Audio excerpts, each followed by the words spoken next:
I know कि मुझे life में क्या करना है, मुझे अपने गोल पॉइंट्स पता है और मुझे ये भी पता है कि मुझे कौन से स्टेप किस टाइम पे उठाना है, लेकिन ये लेजीनेस बीच में आ जाती है और मैं कभी कुछ नहीं कर पाती। ये लेजीनेस बीच में आ जाती है, जिसको हम लेजीनेस बोल रहे हैं, इसका मतलब ये नहीं है कि आप पूरा दिन सिर्फ बैठे रहते हैं, कुछ ना कुछ तो करते होंगे, हाँ जी। लेकिन अपने गोल से रिलेटेड कम करते हैं हाँ जी। और जो चीजें हैं वो ज्यादा करते हैं, जैसे टेलीविजन हो गया, मोबाइल हो गया, ये नहीं सर, वो। जैसे लाइक अगर मैं स्टडीज़ कर रही हूँ, मैं हाँ। स्टडी कर रही हूँ कुछ, तो मैंने ओनली सोचा कि अगर अच्छा मैं 1 घंटे में अपने 2 चैप्टर्स कंप्लीट करूँगी, बट 15 मिनट्स में मैं इतनी ज़्यादा बोर हो जाती हूँ कि अब नहीं करना। मतलब ये है कि जो लेजीनेस का एक कॉज जो आपने यहाँ पे वर्ड यूज किया, दैट इज बोर हो जाती हूँ। 15 मिनट्स में मैं इतनी ज़्यादा बोर हो जाती हूँ कि अब नहीं करना। मतलब ये है कि जो लेजीनेस का एक कॉज जो आपने यहाँ पे वर्ड यूज किया, दैट इज बोर हो जाती हूँ। Is boredom the cause of laziness? जब हम कुछ बोरिंग करते हैं तब हम लेजी होते हैं, या जब कुछ इंटरेस्टिंग करते हैं तब भी हम लेजी होते हैं? जैसे आज का सेशन यहाँ पे आना इंटरेस्टिंग लग रहा था या बोरिंग लग रहा था? आपके पेरेंट्स ने जबरदस्ती भेजा है आपको यहाँ पर, या उन्होंने रोकने की कोशिश करी थी फिर भी आप लड़ झगड़ के आ गए? हुआ होगा ऐसा भी किसी न किसी के साथ, पिट पिटा के आए हैं, चाटे वाटे खा के आए हैं, नींद कितनों को ढंग से नहीं है, एक्साइटमेंट था, सुबह अपने आप अलार्म से पहले उठ गए। तो क्या हमको समझ आ रहा है जिस काम में हमारा इंटरेस्ट होता है वहाँ पे हम कभी लेजी नहीं होते? और ये भी हो सकता है कि आपको कुछ इंटरेस्टिंग लगता है लेकिन मुझे बोरिंग लगता है, तो जैसे ही मेरे से वो काम करवाया जाएगा तो जैसे ही मेरे से वो काम करवाया जाएगा तो वहां पर मैं लेजी हो जाऊँ। इसका जो कनेक्शन है बोर्डम से है, जैसे एक बीमारी होती है ना, उसके कुछ सिम्टम्स होते हैं, ये कॉज नहीं है बीमारी। फॉर एग्जाम्पल आपका पेट खराब हो रहा है, वो सब सिम्टम्स है जो भी कुछ हो रहा है। बीमारी का जो कॉज है वो कुछ और है। अगर उस कॉज को हम समझ लेते हैं तो there is a strong possibility दोबारा से वो सिम्टम्स आने बंद हो जाएंगे। लेकिन अगर हम सिम्टम्स को ही ट्रीट करने की कोशिश करते हैं और थोड़े दिन बाद वो आते रहेंगे जब तक कि कॉज वहां पर पड़ा होगा। तो आपको देखना है कि आप कॉज को ठीक कर रहे हैं लेजीनेस के या सिम्टम्स पे काम कर रहे हैं। वो पता कैसे लगेगा? जैसे ही एक्सटर्नली कोई मोटिवेशन आता है, यानी मेरी वीडियो देखी या कोई एनर्जेटिक सा गाना सुना और हर मैदान फतेह और ये वो, आपने कहा अब तो फतेह करके ही रहूंगा। मतलब भैया यही तो गाना चाहिए था, मिल गया। हाँ, और सुना गाना या मेरा कोई सेशन देखा, एकदम से एक्साइटेड हो गए, एकदम से चार्ज अप हो गए, लेकिन उसकी थोड़ी देर बाद बैक टू नॉर्मल। इसका मतलब क्या है? आप सिर्फ सिम्टम्स पे काम कर रहे हो, और अगर बार बार ये काम करते भी रहो तो इससे कुछ होने वाला है। ये टेम्परेरी सोल्यूशन, देखोगे थोड़ी देर के लिए चार्ज अप हो, फिर वापस से back to normal, back to normal, back to normal. दूसरा क्या है? परमानेंट। अगर आप उसके कॉज को अगर आपने पकड़ लिया है तो एक्सटर्नली चाहे आपको कोई यहाँ करके बोल रहा है कि मत करो मत करो, लेकिन आपके अंदर से आ रहा है नहीं है वो तो राइट बात, ये बोले वो बोले, कोई भी मुझे बोले, चाहे पॉजिटिव चाहे नेगेटिव, से फर्क क्या पड़ता है? मुझे करना है तो करना है। अब आपके ऊपर लेजीनेस हावी नहीं होगी। अगर ऐसा हो जाए तो काम हो गया। आपके ऊपर लेजीनेस हावी नहीं होगी। अगर ऐसा हो जाए तो काम हो गया। अब ऐसा कैसे होगा? वो सिर्फ तब हो सकता है जब अब किस तरह से हमारी ब्रेन काम करती है उसको ध्यान से समझो। हम क्या करते हैं, क्यों करते हैं, अगर वो हमको फंडामेंटल्स क्लियर हो जाए तो उन फंडामेंटल्स की बेस पे हम कोई भी इक्वेशन बना सकते हैं। Do you want me to go in the fundamentals या फिर आपको स्टेप्स बताऊं? लेजीनेस से बाहर आना है, स्टेप 1 ये है, make a plan. Step 2 stick to it. Step 3 even if you don't stick to it again stick to it. खत्म, आप हो गए, ये बढ़िया। होना आना कुछ नहीं, थोड़ा सा इसको डीपली समझने की कोशिश करते हैं। हमारी ब्रेन, आपकी ब्रेन नहीं, मेरी ब्रेन नहीं, हमारी ब्रेन। खत्म, आप हो गए, ये बढ़िया। होना आना कुछ नहीं, थोड़ा सा इसको डीपली समझने की कोशिश करते हैं। हमारी ब्रेन, आपकी ब्रेन नहीं, मेरी ब्रेन नहीं, हमारी ब्रेन इसी तरह से काम करती है, based upon pleasure, seeking pleasure and avoiding pain. क्या हम सुबह से रात तक जो भी कुछ करते हैं ऐसे ही नहीं करते? जैसे भी आप एक्ट कर रहे हो अपने आप से यहाँ करके देखो तो लाइफ में क्या हम ऐसे ही एक्ट कर रहे हैं, based upon reward and punishment. अब ध्यान से समझना प्रॉब्लम क्या है, यहाँ पे एक बहुत बड़ा कॉन्फ्लिक्ट है, बहुत बड़ा कॉन्ट्रडिक्शन है। जो भी आप करना चाहते हो उसके लिए जो करना पड़ेगा वहाँ पर पेन है। You don't want to do job कर रहे हैं, आप लोगों को काम पे जाने में मजा आता है या जब महीने के एंड में जो मिलता है हाथ में उससे ज्यादा मजा आता है? अगर बिना चाहे मिल जाए तो अरे मजा आ गया। अगर 6 days a week है तो 5 days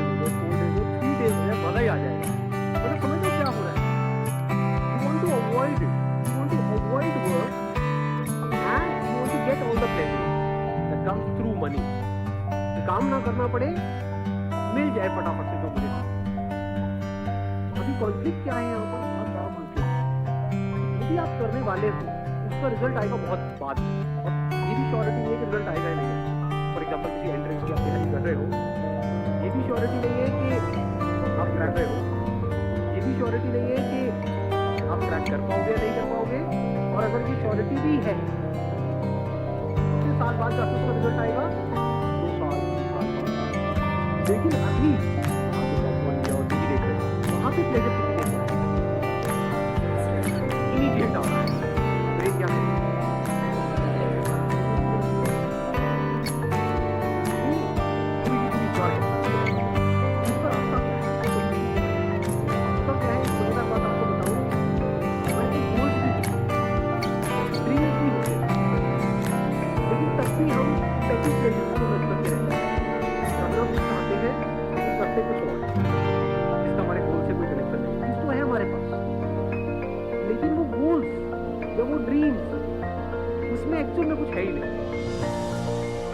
मतलब उनको आप सपने तो बोल सकते हो, ड्रीम्स बोल सकते हो, ड्रीम्स किसके पास है, सबके पास है।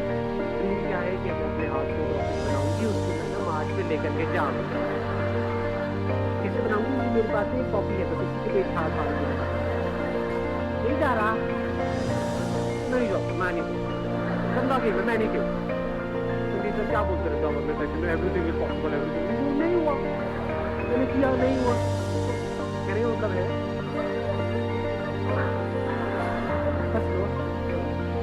और समझ पा रहे हो मैं क्या कह रहा हूँ? कहने का मतलब है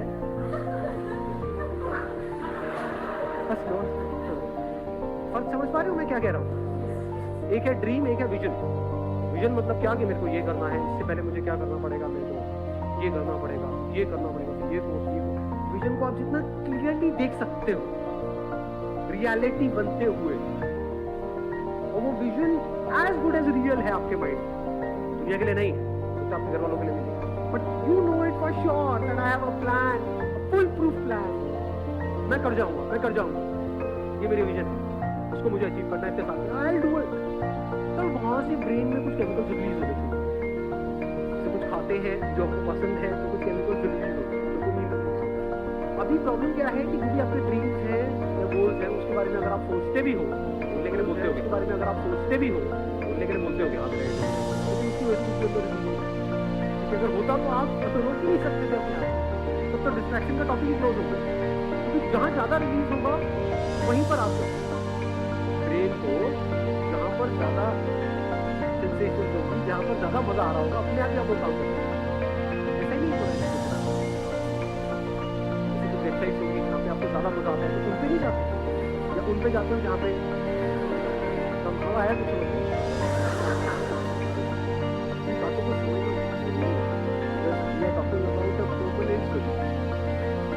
यही टाइम है आप लोगों के पास, सिंसियरली इन चीजों को समझ लिया तो कुछ कमाल का हो सकता है। प्रॉब्लम क्या है, बेसिक जो ह्यूमन साइकी है, वो प्रॉब्लम ये है कि हमें कुछ करना ना पड़े, because we are talking about a permanent solution. यही टाइम है आप लोगों के पास, अगर सिंसियरली इन चीजों को समझ लिया तो कुछ कमाल का हो सकता है। प्रॉब्लम क्या है, बेसिक जो ह्यूमन साइकी है, वो प्रॉब्लम ये है कि हमें कुछ करना ना पड़े, बस बैठे बैठे हमारे सारे काम हो जाए। कि सर ये जो आप बता रहे हो विजन, ये वो ड्रीम को, इसके लिए बहुत कुछ करना पड़ेगा, कोई ऐसा रास्ता बताओ जो शॉर्टकट हो। तो इसके लिए ये जो बातें मैं कर रहा हूँ, इसको समझने के लिए आपके अंदर सेल्फ रिस्पेक्ट होनी चाहिए। जिनके अंदर सेल्फ रिस्पेक्ट होती है वो कभी भी आलसी नहीं मिलेंगे आपको। सेल्फ रिस्पेक्ट का मतलब क्या कि मैं 18 साल से ऊपर हो गया हूं, आप में से कितने जो 18 साल से ऊपर हैं? हाँ, सारे हैं। तो दैट मीन्स कि अगर आपके अंदर सेल्फ रिस्पेक्ट है तो अगर है तो क्या आना चाहिए अंदर से कि मुझे बैठे बैठे नहीं खाना है अपने माँ बाप का, फ्री में मुझे कुछ भी नहीं चाहिए, 1 रुपए भी नहीं चाहिए, फ्री में मुझे कुछ भी नहीं चाहिए, 1 रुपए भी नहीं चाहिए किसी से भी, चाहे वो मेरे माँ बाप हो चाहे कोई भी हो, अपने बेस पे कुछ करना है। ये सेल्फ रिस्पेक्ट हमारे अंदर होनी चाहिए। ऐसी बहुत कम लोगों में मिलती है। कहीं पे भी कोई ऑफर निकाल दो जहाँ पे ये बोल दो कि हाँ ये लकी ड्रॉ है, और लाखों लोग इकट्ठे हो जाते हैं 1 मिनट में, सब भिखमंगे भरे पड़े हैं। ये कैसी सोच है? आपको अपनी एक किस्सा सुनाऊं, मतलब एक बार गोवा में एक कैसीनो है, तो मैं और मेरा दोस्त वहां पे खेलने गए। तो मेरा जुआ खेलने का सीधा सा उसूल है कि जुए में मैं चाहे जितना मर्जी जीत जाऊँ, मैं उसको अपने पास रखूंगा नहीं, मैं हार के ही उठूंगा। मैं पहले ही फिक्स कर लेता हूँ अपने माइंड में कि इतना मुझे हारना है। लोग खेलते हैं जीतने के लिए, मैं खेलता हूँ हारने। लोग खेलते हैं जीतने के लिए, मैं खेलता हूँ हारने के लिए। अब आप कहोगे हारने के लिए क्यों खेलते हो, पागल हो क्या? अरे खेलने में मजा आता है ना। जैसे हम मूवी देखने जाते हैं तो वहां से कुछ मिलता थोड़ी है मूवी देखने के बाद में। आपने 1000 रुपए खर्चा तो क्या मिला एंड में? मूवी देखने में मजा आया। ऐसे ही जुआ खेलने में मजा आता है।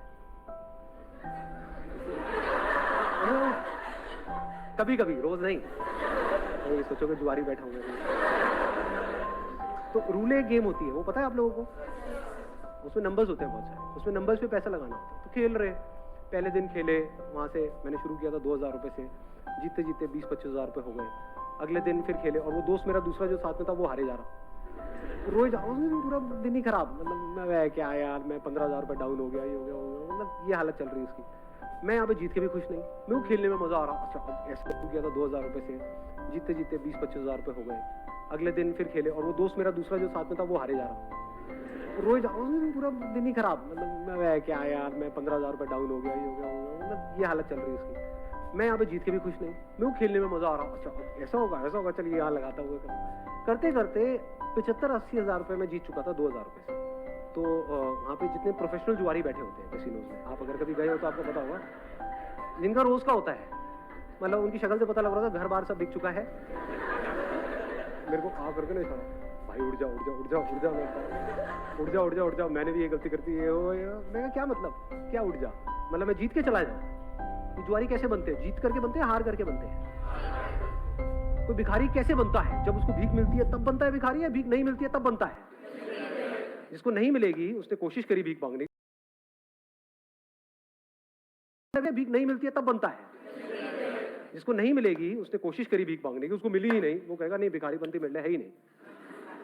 जिसको मिल गई वो भिखारी है, जो जीत गया वो जुआरी है। तो ये बेसिक से फंडे हैं लाइफ के। तो मेरा फंडा क्या है कि चाहे जितना मर्जी हो जाए, तो 75-80 हजार रुपए कैसीनो के भी बंदे वो सब एक्साइटेड हुए पड़े कि अगर मैंने ये लगा दिया एक नंबर पे तो उसका 35 गुना या 36 गुना हो जाता है। तो उनकी भी एक लिमिट होती है कैसीनो की। तो सबकी हवा टाइट थी, क्योंकि मैं पागलों की तरह खेल रहा था, क्योंकि मेरे को जीतना ही नहीं था। मैं तो हारने के लिए खेल रहा था ना, समझ लो। और लोग जीतने के लिए खेलते हैं, हारने से उनकी फटती है, मेरा ऐसा कुछ था ही नहीं।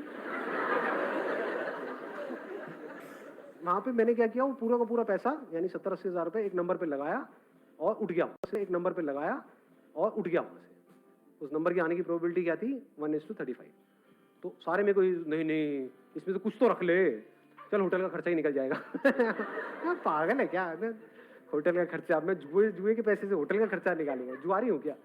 तो वहां पे रखा और मैं उठ करके बाहर चला गया। बाद में दोस्त ने आकर के बता दिया मुझे कि नहीं आया।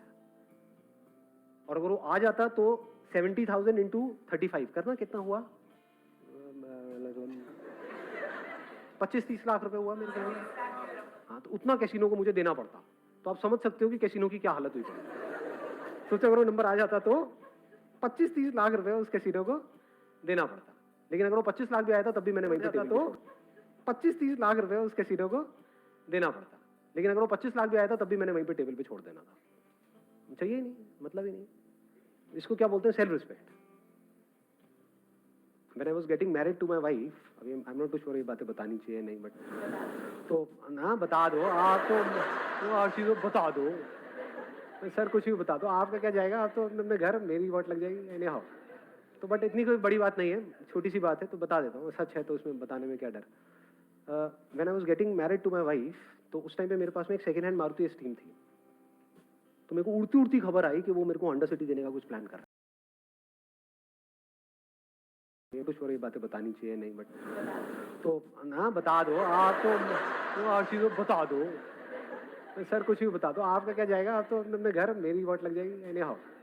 तो बट इतनी कोई बड़ी बात नहीं है, छोटी सी बात है, तो बता देता हूँ। सच है तो उसमें बताने में क्या डर। When I was getting married to my wife, तो उस टाइम पे मेरे पास में एक सेकेंड हैंड मारुति एस्टीम थी। तो मेरे को उड़ती उड़ती खबर आई कि वो मेरे को होंडा सिटी देने का कुछ प्लान कर रहे हैं। अगले दिन मैं अपने ऑफिस में गया, जितनी भी मेरी सेविंग्स थी वो सारी निकाली मैंने यहाँ से वहाँ से करके, और फाइनेंस करा ली एक होंडा सिटी। अगले दिन ही ले आया। मतलब मैं कहा आप दो किसको दोगे? लाइफ का फंडा सिंपल, किसी से भी 1 रुपए भी लेना नहीं है। मर जाऊंगा लेकिन अपनी सेल्फ रिस्पेक्ट में कॉम्प्रोमाइज लाइफ का फंडा सिंपल, किसी से भी 1 रुपए भी लेना नहीं है। मर जाऊंगा लेकिन अपनी सेल्फ रिस्पेक्ट पे कॉम्प्रोमाइज नहीं करूंगा। अब ऐसे बंदे जो डाउरी आज कहने के लिए इलीगल है इंडिया में, लेकिन आज भी बहुत लोग हैं जो खुल्लम खुल्ला ये सारे काम कर रहे हैं। अब उन बेशर्मों को मतलब क्या ये सेशन उनके लिए है? सोचो, अब वो बंदा आकर के पूछेगा सर मेरा आलस कैसे खत्म हो? अबे तू पहले दहेज देने के बारे में तो बंद कर सोचना। हाँ, बैठे बैठे फ्री का खाने के चक्कर में है, तूने किया क्या उसके लिए जो भी तुझे मिला?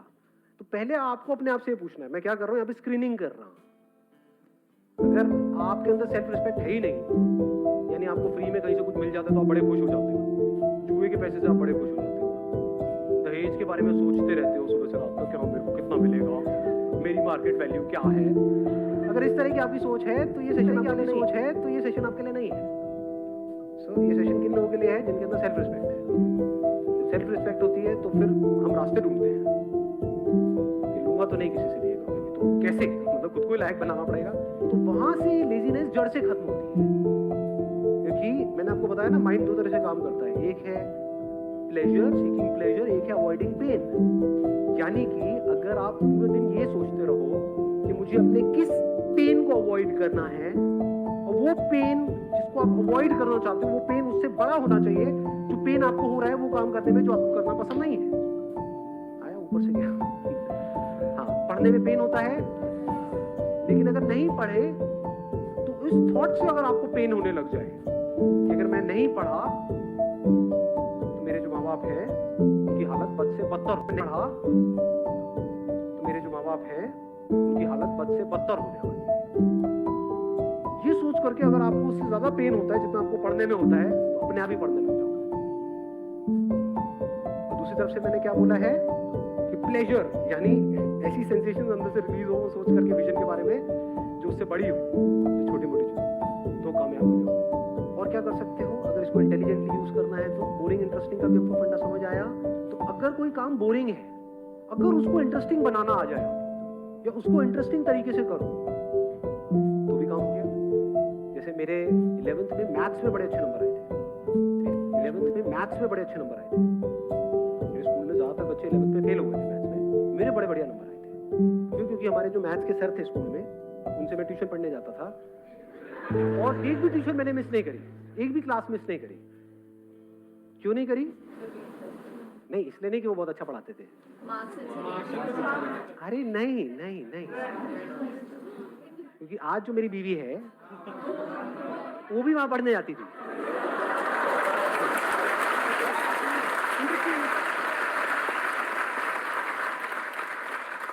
मतलब वो एक प्रॉब्लम देते थे तो सबसे पहले मुझे ही सॉल्व करनी थी वो प्रॉब्लम, क्योंकि तभी तो स्टाइल मारता ना, तभी तो मैं उसको पढ़ाने के लायक बनता पीछे से, तभी तो मैं उसको पढ़ाने के लायक बनता पीछे से। तो समझे? नहीं आई बात समझ में? हाँ, मुझे इस लायक बनना था उस टॉर्चरस क्लास में जो मुझे बिल्कुल भी पसंद नहीं थी। ना मुझे वो सर पसंद थे, ना उनके पढ़ाने का तरीका पसंद था, कुछ भी पसंद नहीं था, कुछ और पसंद था। तो बोरिंग से बोरिंग भी क्लास इंटरेस्टिंग हो, एक भी क्लास मैंने मिस नहीं करी। बेटा मैं सर को कहता सर एक्स्ट्रा क्लासेस इतनी मत लीजिए। सर क्यों नहीं? Sir why not? दिमाग लगाओ ना कि बोरिंग से बोरिंग काम को भी मैं इंटरेस्टिंग से इंटरेस्टिंग कैसे बनाऊं। ऐसा कौन सा ट्यूशन सेंटर है इस सब्जेक्ट के लिए यहाँ, इसके लिए यहाँ, इसके लिए यहाँ? 5 ही तो सब्जेक्ट हैं, तो 5 अलग अलग चूज करो। इसके लिए यहाँ, इसके लिए यहाँ, 5 ही तो सब्जेक्ट हैं, तो 5 अलग अलग चूज करो। काम खत्म, हो गई पढ़ाई। अब कहाँ का मोटिवेशन चाहिए जी आपको? अब आपकी माँ बाप आपको रोक पाएंगे वहां पे जाने से? अब ये नहीं कि सारी यही हरकतें करने लग जाए, सारे मजनू हो जाए, पढ़ाई लिखाई होनी नहीं। But I am just giving an idea. मैंने आपको क्या बोला अभी, अगर आपने ध्यान से सुना है तो? I am talking about the fundamentals. अब इन फंडामेंटल्स को आपको कैसे यूज करना है वो आपके ऊपर है। ज्यादातर हमारा दिमाग क्या चलता है? आइदर और में चलता है। जैसे मैं बात करता हूँ अपने किसी सेशन में कि भाई मोबाइल की ये प्रॉब्लम्स है, तो लोग सामने से क्या बोलते हैं? सर क्या मोबाइल छोड़ दें? अरे अबे खच्चर, अबे घोंचू। हमारा दिमाग क्या चलता है? आइदर और में चलता है। जैसे मैं बात करता हूँ अपने किसी सेशन में कि भाई मोबाइल की ये प्रॉब्लम्स है, तो लोग सामने से क्या बोलते हैं? सर क्या मोबाइल छोड़ दें? अरे अबे खच्चर, अबे घोंचू। मैंने कब कहा कि मोबाइल छोड़ दे? और मोबाइल क्यों छोड़ना है बट उसकी अगर आपको प्रॉब्लम समझ आएगी तो चांसेस है कि उसकी वजह से जो प्रॉब्लम हो रही है वो कम हो जाए आपकी लाइफ में थोड़ी सी। तो आपको देखना है कि आपको कम करना है, छोड़ना है, या जैसे चल रहे हो वैसे ही चलना है। That is your call. यानी जिस मंजिल तक आपको पहुंचना है, अगर वो मंजिल बिल्कुल क्लियर है माइंड में, and if you are really passionate about reaching there, वो मंजिल आपको साफ नजर आ रही है, तो रास्ता चाहे जितना मर्जी मुश्किल हो वो भी अच्छा हो जाता है।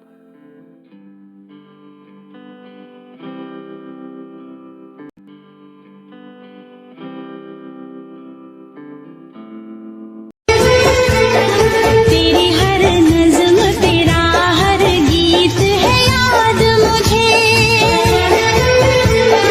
जब तक सांस चलेगी